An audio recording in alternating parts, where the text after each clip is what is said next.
नमस्कार, सुप्रभात। आइए आज हम लोग देखते हैं हिंदी। हिंदी में आज देखेंगे, जैसा कि हम लोग कल पढ़े थे, क्या वर्णमाला। वर्णमाला पे यहाँ से हम लोग कुछ कवर कर चुके थे, अब रह गया है थोड़ा सा। आज हम लोग पढ़ेंगे क्या इसमें, स्वरों का वर्गीकरण। स्वरों का वर्गीकरण, स्वरों का वर्गीकरण हम करते हैं। पहले यहाँ से देखते हैं, पहला पॉइंट क्या है, स्वरों का वर्गीकरण। स्वरों का वर्गीकरण। स्वरों का वर्गीकरण हम यहाँ निम्न प्रकार से कर सकते हैं। स्वरों का वर्गीकरण पहला क्या है, पहला काटा गया है इसको उच्चारण के आधार पर। पहला देखते हैं उच्चारण के आधार पर।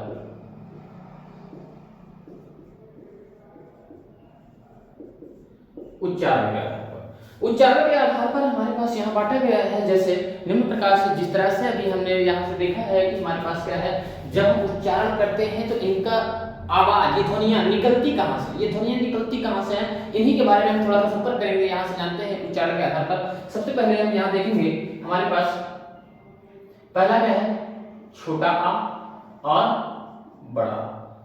फिर क्या है, छोटी ई और बड़ी ई। फिर क्या है, छोटा ऊ और बड़ा ऊ। छोटा आ, छोटी ई, छोटा ऊ, छोटा बड़ा, छोटी बड़ी, छोटा ऊ, बड़ा ऊ। फिर छोटा ऊ, बड़ा ऊ, बड़ा ऊ। यहां से हम बात करते हैं छोटा ऊ और बड़ा ऊ। फिर आगे हमारे पास है ए आई। दूसरा है ओ औ। हमारे पास इनका उच्चारण स्थान क्या है, कंठ से। जब हम इनको उच्चारित करते हैं तो हमारे स्वर कहां से निकलते हैं, जो ये निकलती हैं ध्वनियां, ये कहां से निकलती हैं, कंठ से। कहां से, कंठ से। यहां से दूसरा हमारे पास क्या है, छोटी ई और बड़ी ई। छोटी ई ध्वनियां कहां से निकलती हैं, तालु से। कहां, तालु। कहां से, तालु से। अब ये हमारे पास जो निकलते हैं, छोटा ऊ, बड़ा ऊ, ये कहां से निकलते हैं, ओष्ठ के आधार से। कहां से, ओष्ठ से। कहां से निकलते हैं, ओष्ठ से। अब हमारे पास कहां से है, ए ऐ। जो हमारे पास ए और ये कहां से निकलते हैं, कंठ तालव्य से। ओ और औ का उच्चारण कहां से होता है, ओ और औ का उच्चारण कंठ ओष्ठ से। कहां से, कंठ ओष्ठ से। कंठ ओष्ठ से। हमारे पास एक और आता है, ये री का उच्चारण स्थान होता है मूर्धा। कहां से होता है, मूर्धा। अब थोड़ा सा हम इनके बारे में जानने का प्रयास करते हैं कि हमारे पास ये क्या होते हैं, कंठ ओष्ठ। कंठ ओष्ठ में हमारे पास क्या कहता है, कंठ ओष्ठ, यहां ए का उच्चारण स्थान आ प्लस बी। अब ये हमारे पास क्या है, कंठ है, ये क्या है, कंठ है। और दूसरा क्या है हमारे पास, तालव्य से। किससे है, तालव्य। दोनों मिलकर किसका निर्माण करेंगे, कंठ तालव्य। अब ए ऐ। इसी तरह से हमारे पास ऐ है, जिनका निर्माण कहां से होता है, आ, जिनका निर्माण हमारे पास होता है, कंठ तालव्य का निर्माण कहां से होता है, आ और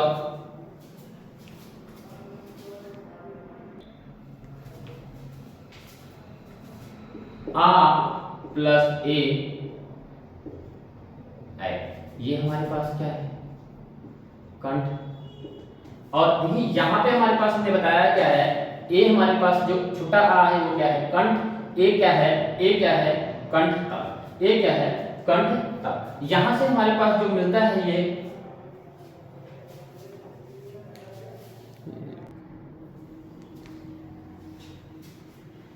यहां आ प्लस ए, दोनों के मेल से क्या बनेगा, है। फिर क्या बनेगा, ओ की बात कर लें, आ प्लस ओ के संयोग से। औ की बात कर लें, आ प्लस ओ के सहयोग से। ये हमारे पास ये क्या है, कंठ है, ये क्या है, कंठ है, ये क्या है, ओष्ठ है, ये क्या है, कंठ ओष्ठ है, ठीक है। यहाँ से हमारे पास इनका उच्चारण क्या होगा, इसी तरह से हमारे पास इनका क्या कहते हैं, स्वरों का वर्गीकरण किया गया उच्चारण के आधार पर। किसके आधार पर? उच्चारण के आधार पर। उच्चारण के आधार पर जैसे कि हमने देखा कंठ, तालु, ओष्ठ, कंठ, तालु, कंठ, ओष्ठ और मूर्धा। यहाँ से हमारे पास देखिएगा जैसे कि कंठ ओष्ठ है, ओ औ, ये क्या है, कंठ ओष्ठ। लेकिन ये क्या होते हैं, हमारे पास संयुक्त स्वर होते हैं। क्या होते हैं? संयुक्त स्वर, इसी को कहते हैं। अब हम यहाँ देखेंगे अगला हमारे पास होठों की स्थिति के आधार पर, होठों की स्थिति के, होठों की स्थिति के आधार पर, होठों की स्थिति के आधार पर इसे बांटा गया है। पहला क्या बांटा गया है? वर्तुल। वर्तुल का मतलब क्या कहते हैं, जब हमारे होठ क्या हो, गोल हो जाएं, जिनका उच्चारण, ऐसे स्वर जिनका उच्चारण करते समय हमारे होठ क्या हो जाएं, गोल हो जाएं। क्या हो जाएं? गोल हो जाएं। जैसे हमारे पास क्या दिया गया है, जैसे दिया गया है छोटा ऊ, फिर बड़ा ऊ, फिर ओ, फिर आओ। फिर हमारे पास दूसरा दिया गया है, दूसरा पॉइंट दिया गया है आवर्तुल स्वर। आवर्तुल, ऐसे स्वर जिनका उच्चारण करते समय, ऐसे स्वर जिनका उच्चारण करते समय हमारे होठ गोल ना, मतलब कहने का अगर हम एक याद कर ले तो दूसरा ऑटोमेटिक निकले। जो बचे हुए स्वर थे वो क्या होंगे, आवर्तुल स्वर। जैसे हम क्या कहते हैं, जैसे हमारे पास जो बचे हैं वो क्या है, हमारे पास जिनके होठ गोल ना हो, छोटा आ, क्या है, छोटा आ, फिर बड़ा आ, फिर छोटी ई, फिर बड़ी ई, फिर क्या है, छोटी ई, बड़ी ई, फिर क्या है, री है, फिर क्या है, ए है, फिर क्या है, आई है, फिर क्या है। यही हमारे पास इतने हैं। अब हमारे पास देखिए होते कितने हैं, 7 4 11, टोटल कितने हो गए, 11। कितने हो गए, 11। तो हमारे पास यहाँ पे निकल के आया होठों की स्थिति के आधार पर क्या होते हैं, पहला वर्तुल, दूसरा आवर्तुल। वर्तुल स्वर क्या होते हैं, छोटा ऊ और बड़ा ऊ, छोटा ऊ, बड़ा ऊ, ओ औ। फिर आवर्तुल स्वर क्या होते हैं, छोटा आ, बड़ा आ, छोटी ई, बड़ी ई। फिर क्या होता है, री, ए, ऐ। ये हमारे पास। अब अगला हमारे पास उच्चारण यहाँ बांटा गया है, वर्गीकरण किया गया है, पहला, दूसरा। ये दूसरा पॉइंट था, ये दूसरा पॉइंट था। अगला पॉइंट है हमारे पास तीसरा पॉइंट। तीसरा पॉइंट हमारे बांटा गया है इसमें जिह्वा के आधार पर, जिह्वा या जीभ के आधार पर, जीभ के आधार पर, जीभ के आधार पर हमारे पास इसके कितने भागों में, इसे कितने भागों में बांटा गया है, 3। पहला क्या है, अग्र, दूसरा है मध्य, तीसरा क्या है, पश्च। अग्र, मध्य और पश्च। जैसे हमारे पास होता क्या है, अग्र, मध्य और पश्च। अग्र क्या होता है, जो जीभ के अगले भाग से बोला जाए, आगे के भाग से बोला जाए उसे क्या कहते हैं, अग्र। जो जीभ के मध्य भाग से बोला जाए उसे क्या बोलते हैं, मध्य। जो जीभ के पश्च वाले भाग से बोला जाए उसे क्या कहते हैं, पश्च। जैसे हमारे पास होता क्या है, यहाँ पे आगे क्या होते हैं, छोटी ई, बड़ी ई, ए, ऐ। छोटी ई, बड़ी ई, ए, ऐ और एक री। मध्य में केवल का केवल आ। क्या होता है, आ। अब हमारे पास जो होता है, जो बचे वाले होते हैं वो क्या होते हैं, बड़ा आ। क्या होते हैं, बड़ा आ, छोटा ओ, फिर क्या होता है, बड़ा ओ, फिर क्या होता है, ओ, फिर क्या होता है, आओ। क्या होता है, आओ। ये हमारे पास स्वर है। जैसे कि हम जीभ के आधार पर बांटे गए हैं, जीभ के आधार पर कह सकते हैं, जो हमारे पास यहाँ पे दिया गया है, इसे 3 भागों में बांट सकते हैं। ये 3 भागों में इसे वाले भाग को हम क्या कह सकते हैं, इस वाले भाग को हम क्या कह सकते हैं, अग्र कह सकते हैं, और इस वाले भाग को हम क्या कह सकते हैं, मध्य कह सकते हैं, इस वाले भाग को हम क्या कह सकते हैं, पश्च कह सकते हैं। जो यहाँ से उच्चारण किए जाएंगे उन्हें अग्र कहेंगे, जो यहाँ से उच्चारण किए जाएंगे उन्हें मध्य कहेंगे, जो यहाँ से उच्चारण किए जाएंगे उन्हें हम पश्च कहेंगे। क्या कहेंगे, पश्च कहेंगे। ठीक है, आगे चले। चलिए हमारे पास यहाँ पे आया है अगला, प्रयत्न की विधि के आधार पर, प्रयत्न की विधि के आधार पर।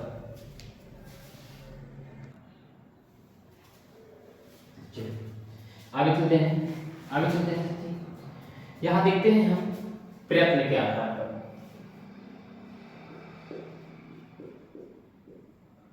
प्रयत्न के आधार पर, प्रयत्न के आधार पर हम देखेंगे तो हमारे पास क्या होते हैं। पहला होता है समृद्ध के आधार पर। समृद्ध के आधार पर क्या होता है, समृद्ध का मतलब ही क्या होता है, जिनका उच्चारण करते समय, ऐसे शब्द जिनका उच्चारण करते समय हमारा मुख बंद हो, जिनका उच्चारण करते समय हमारा मुख पूर्ण से बंद हो। जैसे जिनका उच्चारण करते समय हमारा पूरा का पूरा मुख बंद हो, जैसे छोटी ई, बड़ी ई, छोटा ऊ, छोटी ई, बड़ी ई, छोटा ऊ और बड़ा ऊ। और यहाँ हमारे पास आ जाता है विवृत स्वर। विवृत स्वर, विवृत स्वर वह स्वर होते हैं, ऐसे स्वर जिनका उच्चारण करते समय हमारा पूरा का पूरा मुख खुला हो, पूरा का पूरा मुख खुला हो। जैसे आ बड़ा आ बड़ा आ। ठीक है, दूसरा हमारे पास आ जाता है अर्ध समृद्ध स्वर। अर्ध समृद्ध, अर्ध समृद्ध स्वर जो होता है हमारे पास, अर्ध समृद्ध स्वर होते हैं वो क्या होते हैं, जिनका, या समृद्ध का मतलब यही होता है जिनका उच्चारण करते समय हमारा मुख बंद हो, मतलब यहाँ पे बंद हो तो अर्ध बंद हो। क्या बंद हो, आधा बंद हो। जैसे हम कह सकते हैं ए, क्या कह सकते हैं, ए ओ। दूसरा हमारे पास आता है, हमारे पास ये आता है कि समृद्ध, यहां अर्ध विवृत स्वर, अर्ध विवृत स्वर, ऐसे स्वर जिनका उच्चारण करते समय हमारा मुख आधा खुला हो, आधा खुला हो। हम कह सकते हैं ऐसे स्वर जिनका उच्चारण करते समय हमारा मुख आधा खुला हो। जैसे छोटा आ, ए आओ, छोटा आ, ए आओ। यहां से हमारे पास ये हो जाते हैं। अब हमारे पास आता है जाति के आधार पर, जाति के आधार पर, किसके आधार पर, जाति के आधार पर। जाति के आधार पर, जाति के आधार पर हम यहां देखेंगे हमारे पास जाति के आधार पर दो प्रकार के होते हैं, दो प्रकार के होते हैं। पहला कौन सा होता है, सजातीय। कौन होता है, सजातीय। दूसरा होता है विजातीय। सजातीय जो स्वर होते हैं, सजातीय स्वर होते हैं जिनका, जो समान रूप से स्वरों से मिलकर बने होते हैं, जो समान स्वरों से मिलकर बने होते हैं। जैसे हमारे पास छोटा आ, बड़ा आ, छोटी ई और बड़ी ई। विजातीय स्वर वह होते हैं जितने, हम कह सकते हैं संयुक्त स्वर, संयुक्त स्वर क्या होते हैं, संयुक्त स्वर विजातीय स्वर कहलाते हैं। क्या कहलाते हैं, संयुक्त स्वर विजातीय स्वर कहलाते हैं। संयुक्त स्वर विजातीय स्वर कहलाते हैं। ठीक है, यहां से हम आगे चलते हैं। हमारे पास यहां जैसे कि हमारे पास दिया है ए, ओ, आओ। संयुक्त स्वर जैसे हमारे पास समान प्रकार के स्वरों से मिलकर ना बने हो, जैसे हम कह सकते हैं ए का निर्माण हमारे पास देखिएगा आ प्लस ई। यहां से दोनों से मिलकर बने हैं क्या, ए। क्या बने हैं, ए। दूसरा क्या बना है, आ प्लस ए, दोनों से मिलकर क्या बने हैं, आई। अब हमारे पास आ प्लस ओ, दोनों से मिलकर क्या बने हैं, ओ। अब यहां से आ प्लस ओ से मिलकर क्या बने हैं, आओ। तो यहाँ पे हमारे पास ये सब क्या है, विजातीय। यहाँ समान प्रकार के नाम मिलकर किससे बने हैं, समान प्रकार से नाम मिलकर विजातीय से असमान प्रकार से मिले हैं, इसीलिए इन्हें कहा जाता है विजातीय स्वर, संयुक्त स्वर। संयुक्त स्वर सभी क्या होते हैं, विजातीय स्वर होते हैं। संयुक्त स्वर सभी क्या होते हैं, विजातीय स्वर होते हैं। अगर क्लास अच्छी लगे तो लाइक एंड शेयर जरूर करें। आगे हम मिलते हैं फिर अगली बार।